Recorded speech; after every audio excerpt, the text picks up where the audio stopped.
حضرت عمر کے زمانے میں اسلامی حدود 23 لاکھ مربع میل تک پھیل گئی ہیں. ماوراء نہر کا علاقہ بھی فتح ہو گیا، ادھر آرمینیا تک پہنچے. یہ تھوڑے سے عرصے کے اندر عظیمتوں کی کیسی داستان رقم کی. اقبال تڑپ کے کہتا ہے دی ازانے کبھی یورپ کے کلیساؤں میں، کبھی افریقہ کے تپتے ہوئے صحراؤں میں، دشت و دشت دریا بھی نہ چھوڑے ہم نے، بحر ظلمات میں دوڑا دیے گھوڑے ہم نے. حکمران تو وہ تھے لوگوں کی دہلیز پہ امن دینے والے، لوگوں کی چوکھٹ پہ جو ہیں وہ نور بانٹنے والے. حضرت عمر دن کو تخت حکومت پہ بیٹھتے تھے اور ان کا تخت کو سونے زبرجد کا نہیں تھا، مسجد نبوی کی چٹائی تھی، اور سارا دن وہاں بیٹھ کے لوگوں کی باتیں سنتے. اور جب رات کے اندھیرے گہرے ہوتے عمر بھیس بدل کے مدینے کی گلیوں کا گشت کرتے. کہا تمہارے گھر سے دھواں نکل رہا ہے اور بچے رو رہے ہیں، ان کو کھانا کیوں نہیں دیتی؟ کہنے لگی عمر کی جان کو رو رہی ہوں. عمر کے پاؤں تلے سے زمین نکل گئے. کہا کیا ہوا؟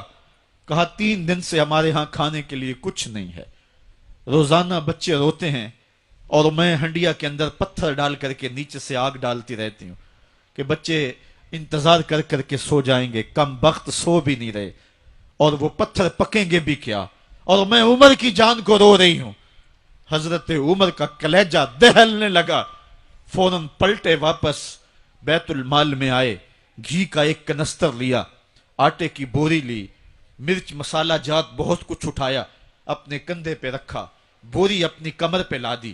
عمر بیت المال سے نکلے تو آپ کے خادم اسلم نے دیکھ لیا، آگے بڑھا، کہا میرے آقا میں اٹھاتا ہوں. عمر کی آنکھوں میں آنسو ہے. کہا اسلم قیامت کے دن میرا بوجھ اٹھا لو گے؟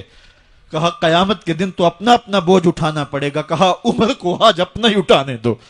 حضرت عمر وہ گھی کا کنستر اور وہ آٹے کی بوری سر پہ اٹھائے ہیں اور اس خاتون کے گھر جاتے ہیں اور دستک دیتے ہیں. وہ جب دیکھتی ہے اس کی جان میں جان آ جاتی ہے. کہا جلدی جلدی آٹا گوندو، اور عمر سبزی کاٹنے لگ جاتے ہیں.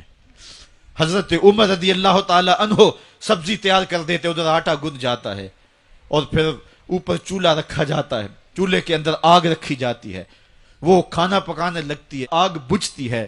تاریخ نے لکھا ہے آگ بجھنے لگتی ہے، عمر جھک کر کے پھونکے مارتا ہے. عمر جھک جھک کے پھونکے مارتا ہے.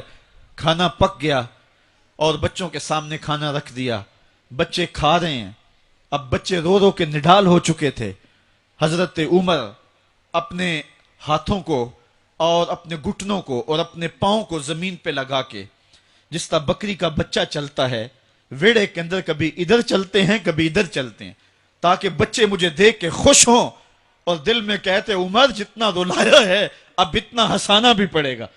تو کبھی عمر امیر المومنین، یہ میں کسی آج کے جو ہے وہ لوگوں کے ووٹوں پہ منتخب ہونے والے حکمران کی کہانی نہیں سنا رہا، میں اس عمر کی کہانی سنا رہا ہوں جو 23 لاکھ مربع میل کا حکمران ہے، آدھی دنیا کا بادشاہ ہے.